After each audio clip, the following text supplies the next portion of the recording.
देखो छोटे सा प्रसंग। आइए मास्टर बाप।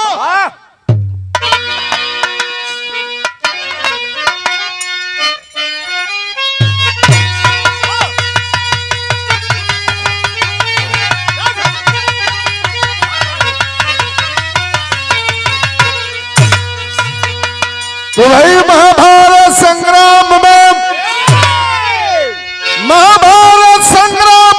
जदुकुल का लखी के नाश अति हृदय काशीपति पहुंचे केशव पास।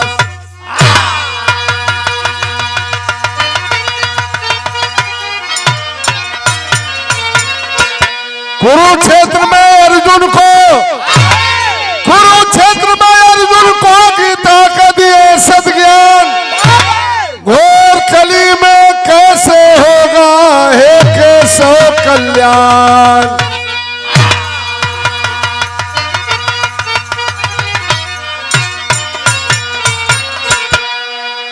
महाभारत की लड़ाई खत्म हो गई, 100 भाई कौरव मारे गए, यह भी प्रमाण मिलता है।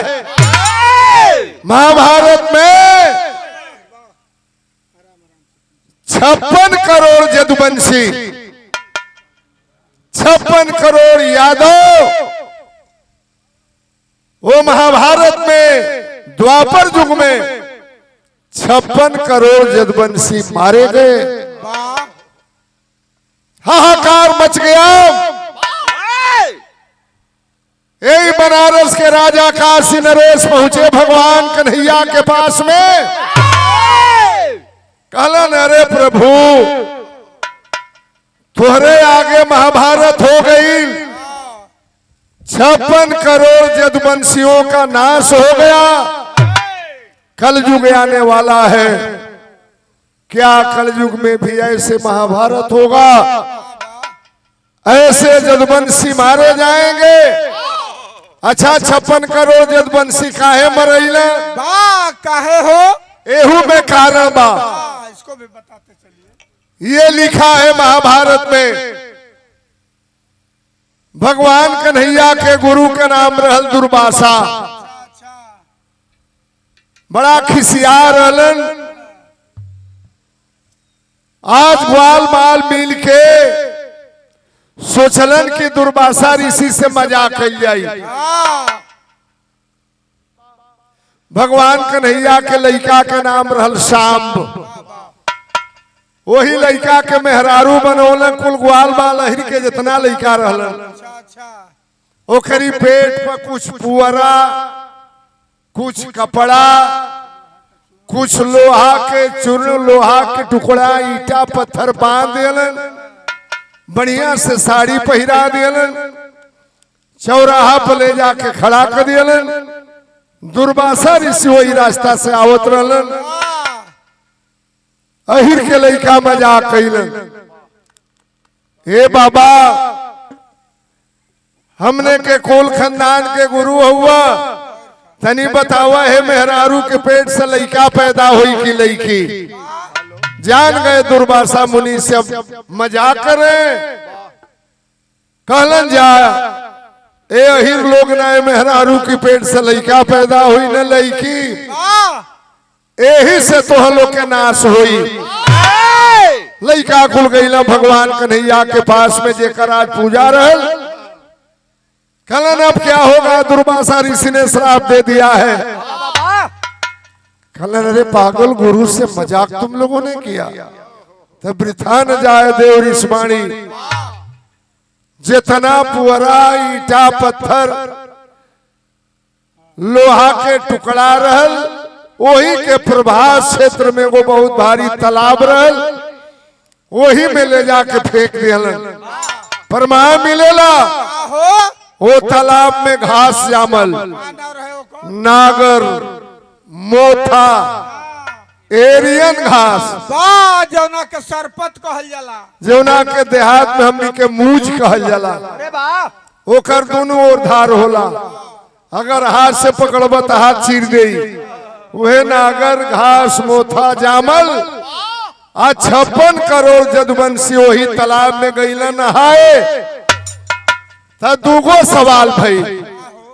कुछ यादव कहलन कि पांडव अधर्म के तरफ थे, कौरव धर्म के तरफ थे। कुछ यादव कहलन नहीं, पांडवे धर्म के तरफ रहलन, कौरव धर्म के तरफ रहलन। आपस में झगड़ा कैलन वही तालाब में, और वही घास के उखाड़ के मारा मारी कैलन।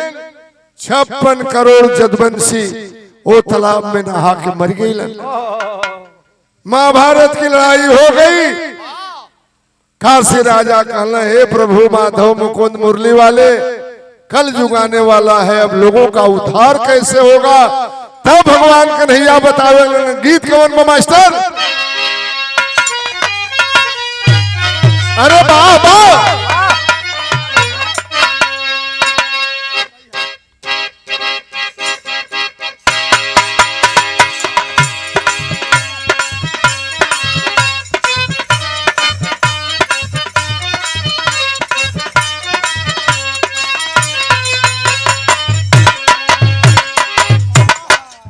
अरे मोह प्यार करो भरतार, भरतार मंगवाई दे रे चोली रेशम की।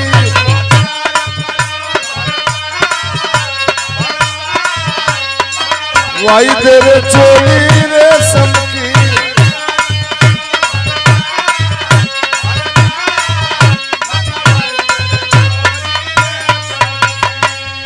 भगवान कन्हैया कहे लगलन काशी नरेश से, अरे कहता हूँ सुनो चितला, चितला कली से कल्याण की जुगुतिया।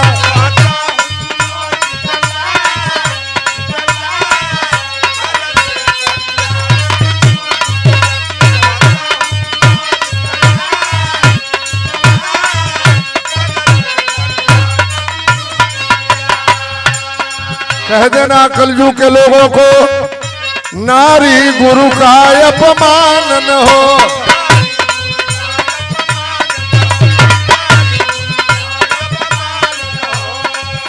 कह देना कलयुग के लोगों को, नारी का सम्मान करेंगे, गुरु का सम्मान करेंगे। आज ठीक उल्टा हो रहा है। नारी का अपमान हुआ महाभारत में, द्रौपदी का। महाभारत की लड़ाई हो गई, दुर्वासा ऋषि गुरु का अपमान किया ग्वाल बालों ने। 56 करोड़ जदवंशियों का नाश हो गया। कह देना कलयुग में नारी का लोग सम्मान करेगा। अच्छा यहाँ कहा मेहरारू के सम्माने होत पा। रोज कान बहन बेटियां सुरक्षित नहीं है। आबरू बहन बेटियों की नीलाम हो रही है सड़क पर, चट्टी चौराहे पर। भगवान कन्हैया ने कहा,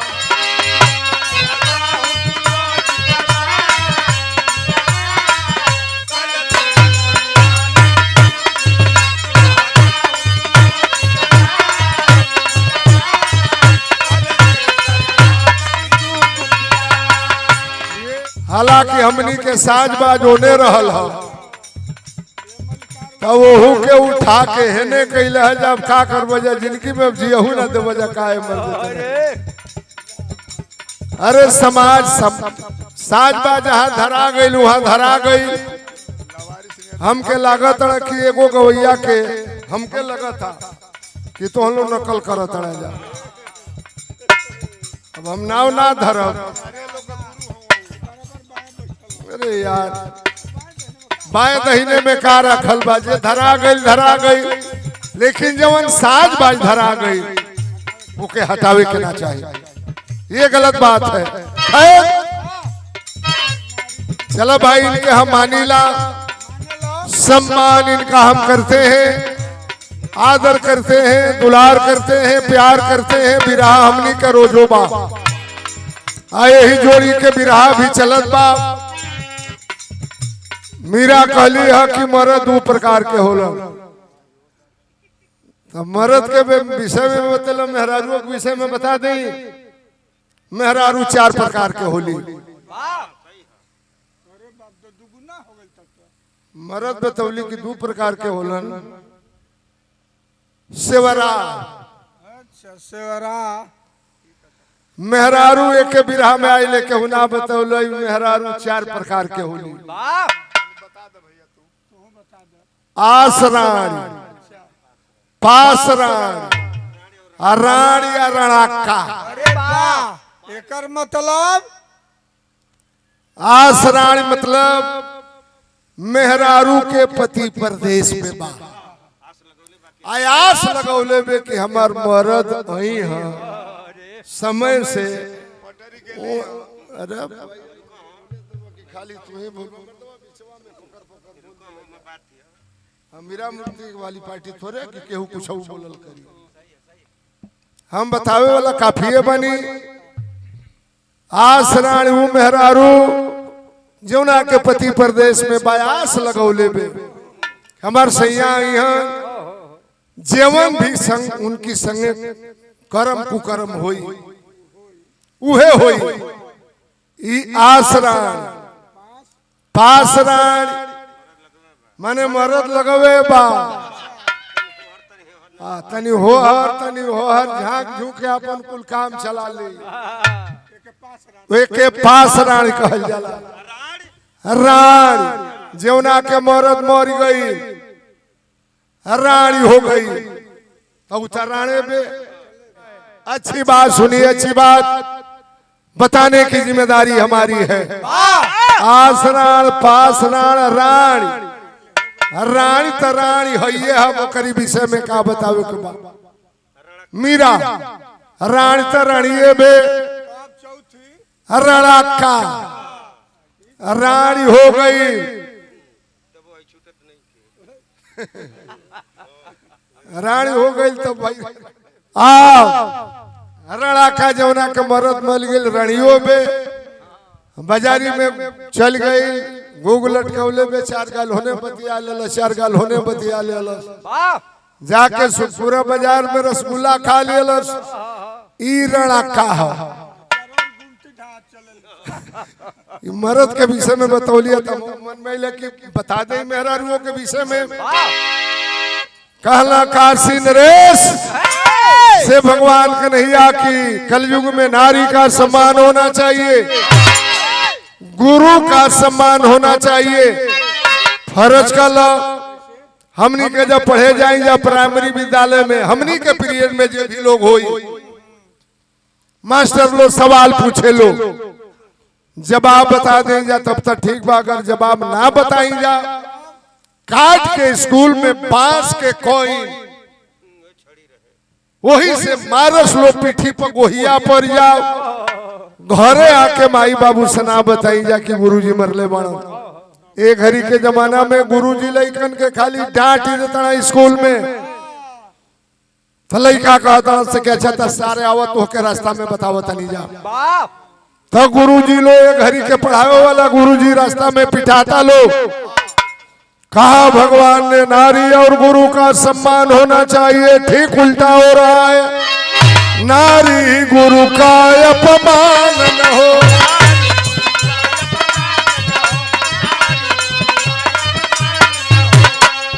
भूल करके कभी मदपान न हो।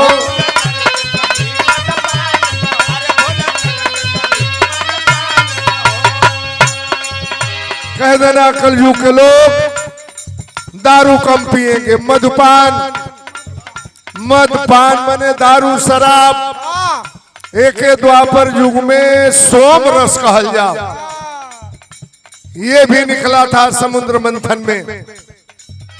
एक बात और कहा भगवान कन्हैया ने काशी राजा से सादगी आचार विचार में हो।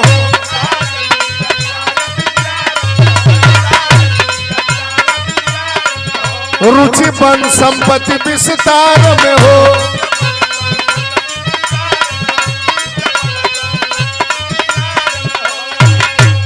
अरे गो सेवा व्रत लो उठाए कली से कल्याण की जुगतिया।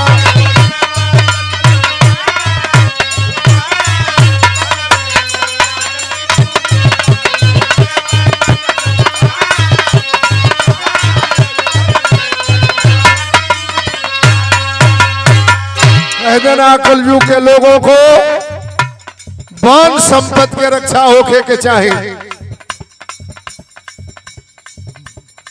पंथी बाबा लो पूजा करावे लो तो कहे लो कि भोला भोला वन शक्ति माई की जय।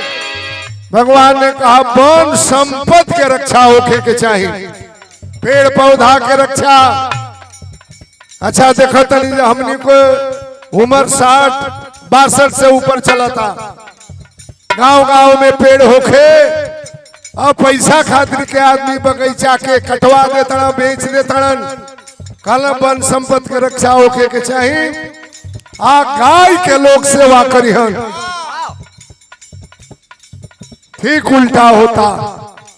पहले के जमाना में हमरे आपके गांव में गैयन के झुंड होके गोल हेने जाओ गोल हेने जाओ, गाय ठठरा पर जा सो दुआर पर गाय पुरान मर जासन। आदमी ले जाके खेत में गाड़ दे, बुरा मत मनिया जाए भैया। एक घड़ी की जमाना में गाय जब बच्चा नहीं खे दे, आदमी जुबेरगंज मेला में कसाई के हाथे बेच देता। कहा भगवान ने गाय के लोग सेवा करी है ने। और एक बात कहा, एक देव मेरी करना पूजा,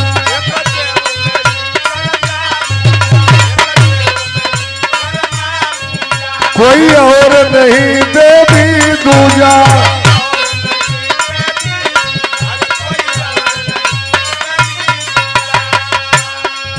पूजा विधि लो अपना अपना, कल से कल्याण की जुगतिया।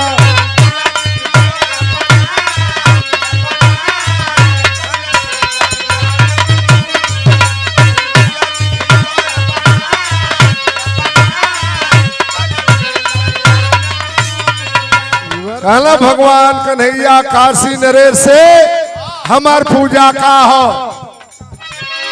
अरे भौरी जाऊर कमरी लाठी,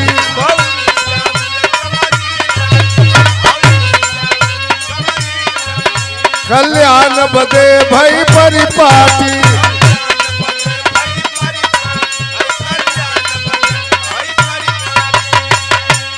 हर पथ पर चले पंथी कहा हो, कहा कली से कल्याण की जुगतिया।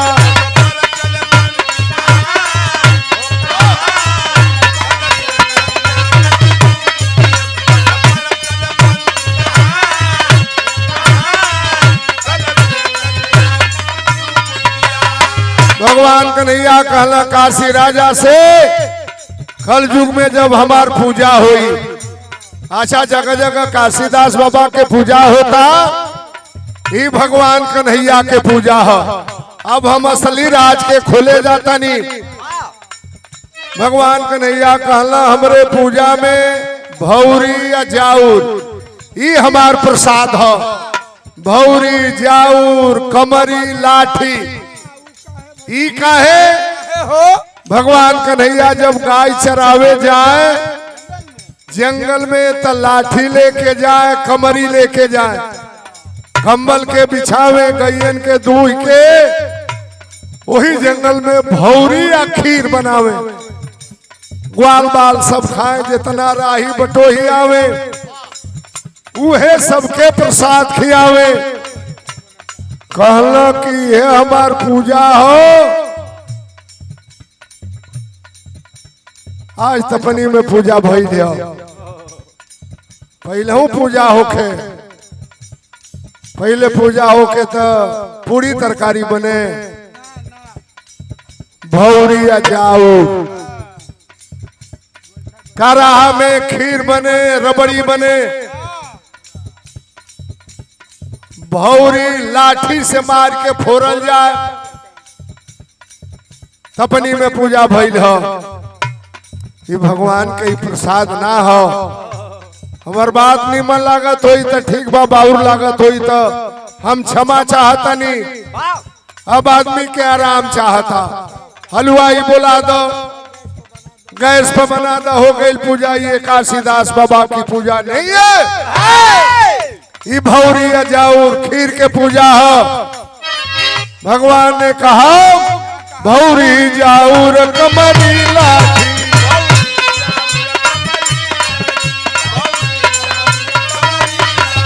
कल्याण भदे भई परिपाटी,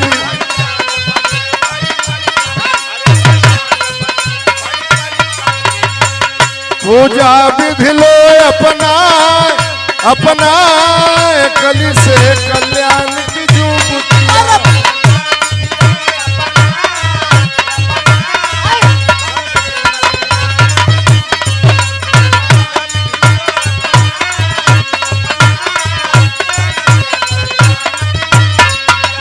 ये हमार पूजा है। काशी राजा भगवान कन्हैया के पैरों पर गिर पड़े। अरे काशी नरेश से दास भय,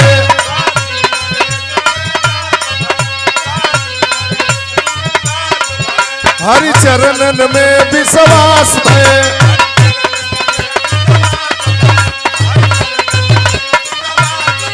पथ पर चले पंथी कहा हो कहा, कली से कल्याण की जुबुतिया।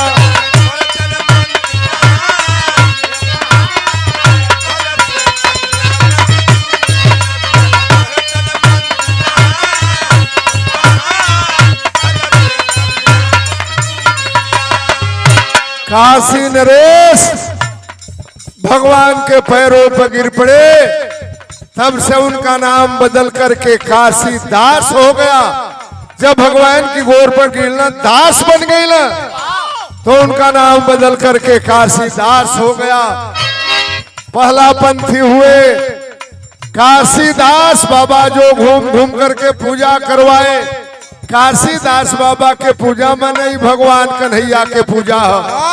हमरे गीत का आखिरी लाइन बा, एगो पूजा करौला के फल का मिलेला, अश्वमेध यज्ञ से फल भारी।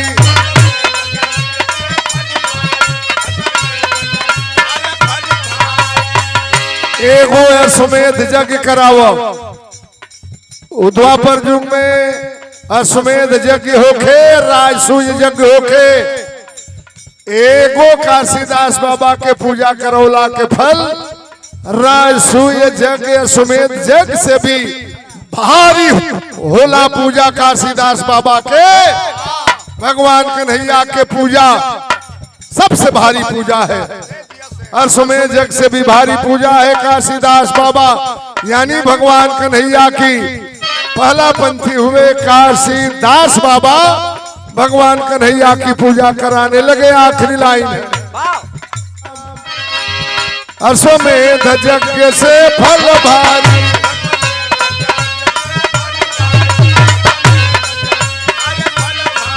समता से मिले गंगाधर।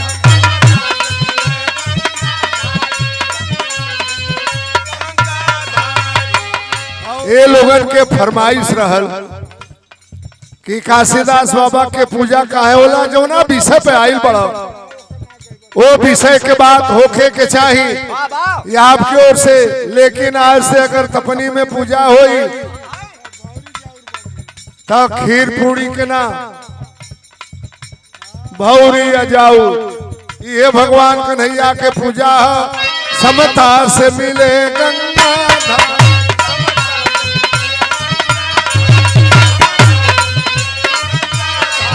रहे सोच सुरेश जस गाय कली से कल्याण की जुबुतिया।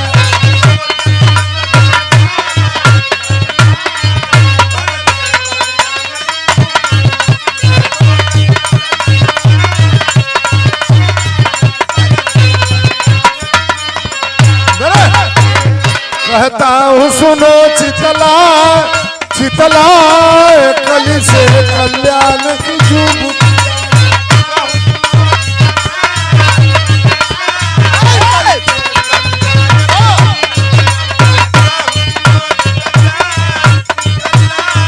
कली से कल्याण